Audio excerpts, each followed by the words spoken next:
I get sent a ton of emails, and I mean a ton of emails asking me if I would like to check out the latest product from some company.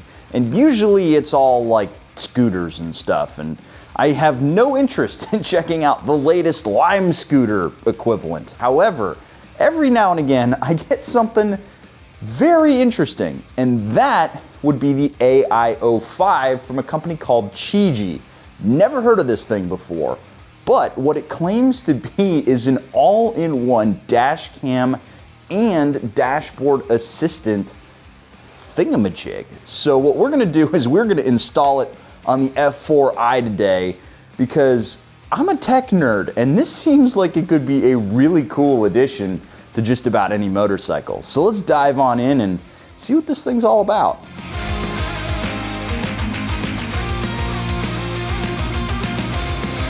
Now, it is important to mention that Chigee did not sponsor this video. They just sent me the product. I don't have to send the video to them.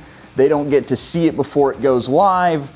They're gonna watch it when you guys do. So you are getting my completely unvarnished opinion about this product right here. So, first thing we're gonna do is we are going to unbox this thing, then we're gonna install it on the CBR 600 right here. Then we're gonna go ride and see what it's all about. All right, now I have already unboxed this, but I completely forget what's in here. I opened it as soon as I got it, and then I didn't, I put it all back in the box and didn't touch it. So let's see what we're working with. How to run stuff.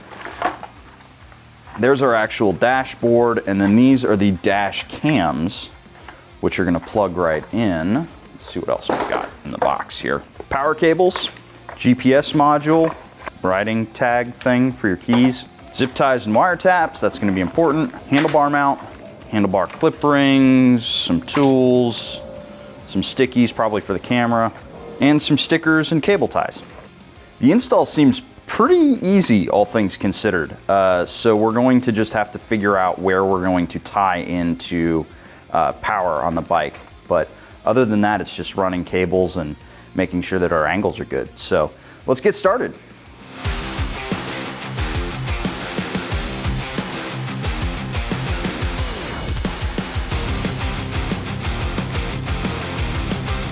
Now I need to tie power to the battery with this thing, and then this, I guess, runs to a cable that needs to be turned on with the ignition. So my guess is it'll draw power from the brake running light.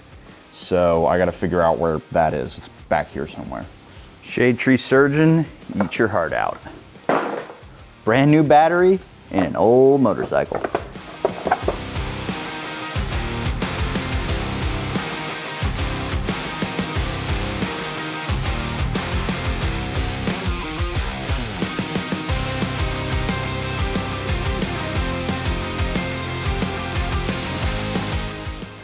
I actually just had a Jimmy Neutron style brain blast. I can just tie this directly to the license plate light because that one's always on. I just gotta figure out which one it is because I installed it with way too much excess so it'll actually reach without stressing any of these cables. So that's nice.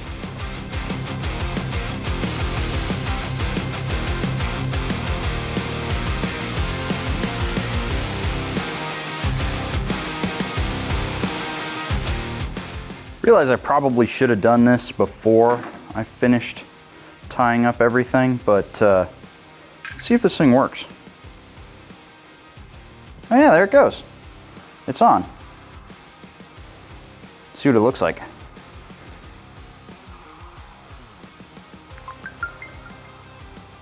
Cool, that's actually a really nice dashboard. And it's touchscreen.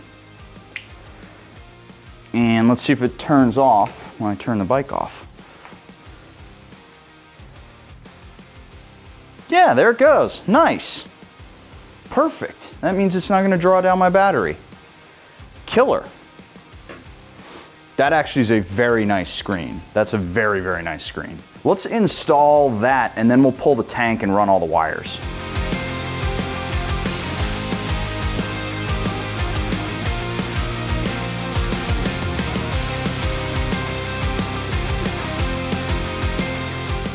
There's actually a couple of really smart choices in this. All of the Allens that you would need to detach the unit here from the bike are security Torxes.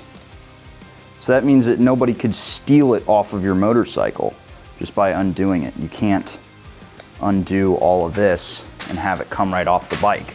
You have to have a security Torx. And who actually is carrying, what thief in their right mind is carrying security Torxes? Alrighty folks, we're doing hand cam now because I wanted to take you on a tour of the Chigee AIO-5. I've got the whole bike put back together. There was a lot of wire management, so I skipped over all of that. But there is the dashboard. This thing's really nice because it's already got a vibration dampener built in thanks to these bushings right here in the back. That's actually a really smart design to have that right there. And you can see it's got a fair amount of play in it, but I'm having to twist it quite a bit to demonstrate it, but that's smart.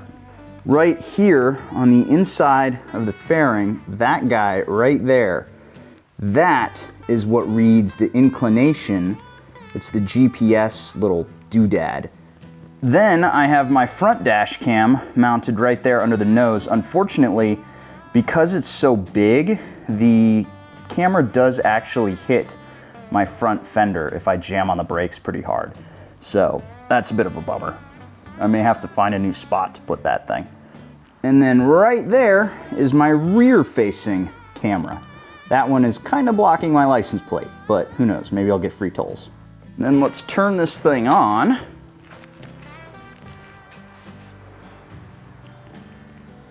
And you see it wakes right up. This is actually a pretty snappy device. One of the things I was a little bit worried about was it might take a while to register inputs and stuff.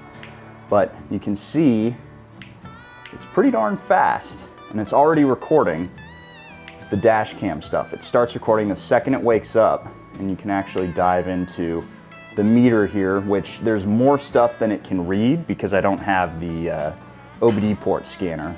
And then if I go into Android Auto, there you go. It'll actually control my music, which just started on the speakers. Pause it. Well, I can actually do that here. So, pretty sweet little piece of kit. And we're gonna dive more into this on the road. So, without further ado, let's go see what this thing can do. Alrighty guys, so we are out here with the Chigee. I've done about 80 kilometers. I don't know how many that is in real people numbers.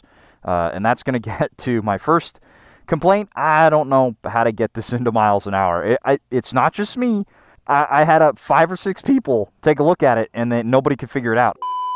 Okay, real quick, I got to stop myself because I was going crazy, and I reached out to Chigee asking him if I can actually switch it to miles an hour and how to do it, because I thought it was real dumb and I was missing something. Turns out that mine is actually a pre-production unit that was meant to be sold only in the Asian market, and as they're getting ready for a more global release, they are going to add that support in a patch in like a week. That's why I cannot find miles an hour. I'm glad I'm not going nuts. But anyway, let's get back to it. Now you can see I'm working my way through this thing just using my cell phone finger on these gloves. It actually works really super well, but you do have these buttons up here. We'll talk about those later in a little bit. So let's dive in through the main features here.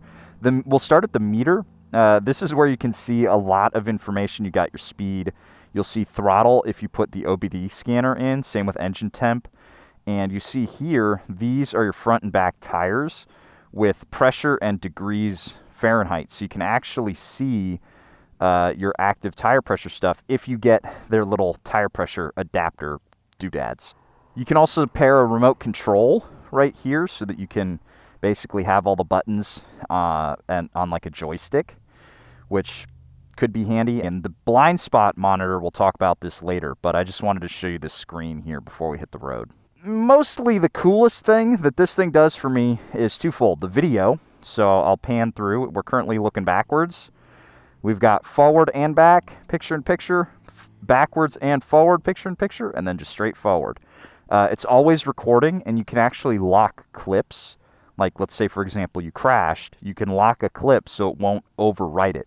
It'll just automatically overwrite older videos. Then, lastly, the coolest thing, the CarLink.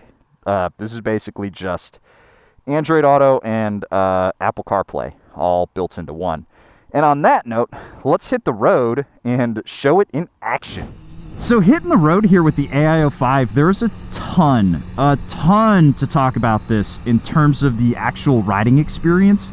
And first and foremost, I gotta say, my favorite thing about this is the fact that it has Android Auto on here, because I love seeing the map and I love being able to control my my music directly from here. Now, I know I could do that with my quad lock, but there's a lot of stuff that this provides that your phone just cannot do. So let's dive into that right now. So you already saw that the dash cams are recording constantly, but one of the things you might not know is you can actually just pull this thing up while you're riding and get an active view behind you.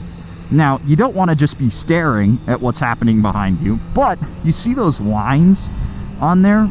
Those lines will actually detect when a car enters them and pop up a warning, and this actually makes noise too, which I wouldn't hear because there's too much noise on the bike. But you do get blind spot monitoring, which is really, really sweet. And you can actually go in and tailor the speeds that you want it to click off on. So like if somebody's coming at you at, say, well, it's all still in kilometers an hour, 50 Ks. If somebody's coming at you at 50 Ks, it'll set off a warning. Or I currently have it, if somebody's coming at me at 20 Ks or over, it'll warn me. So if basically anybody's creeping up on me, I'll get a warning. While I'm riding, a cool thing too is you can sort of just hot swap with the buttons. So right now you can see I've got, this is the sort of main dashboard that you see, and you can get there just by clicking this home button up top. And it's easy to feel through a glove, which is nice. You can actually feel all the buttons through your glove. So you don't really have to, once you figure out exactly what all the buttons do, you don't have to worry about it. Best part about it too is because everything's running off of my phone in my pocket, messing around with this will change the music on my Cardo, and I can just change the music on my Cardo because everything's communicating through my phone. So it's a pretty snappy setup, and I really am getting to enjoy it. I think the biggest downside to the Chigee is actually not the price, because yes, this is an expensive piece of kit, and there is no getting around that. But the other major complaint that I have is that I can't move it from one bike to the next. I think that would be, if I was going to design a version 2, I would basically have a cradle that has everything hooked up, the dash cams, the GPS sensor, whatever it is, and then I would move one core dash component between my bikes. Because now that I've been riding with this, I don't want to stop riding with it. This is a really feature-rich piece of tech. It really is. And if I could swap it from one bike to the next really easily without having to buy a new, like, central unit, that would be killer. I think that's really the only major complaint I can think of. I want this on every motorcycle I own. Maybe I don't need the dash cams on the Grezzo, or maybe I decide that I do want them on the Grezzo. And in that case, I definitely want to just be able to, twist this off and pop it on another one, like my quad locks. However, if you've got like a BMW R1250 GS and you have the full suite of stuff, you probably don't need this, because you've already got Android Play or whatever. No need to throw down the cash for it. Originally, when the company reached out, I was like, oh, that's neat. It's going to be something kind of cool. Maybe I'll keep it, maybe I won't. Then I installed it and started using it, and I fell in love with it. And I am 100% not taking it off this motorcycle. In fact, I want to get more and put them on my different bikes. I would love having this on my Hornet. I would love having one on my Grezzo. And with that, guys, I'm going to wrap things up. Let me know your thoughts on the AIO-5 here from Chigee. And if you want any more information, click that link down in the description below. A huge shout out to Chigee for sending this doodad to me, and a huge shout out to you guys for watching the video. I'll catch you guys in the next one. See you later.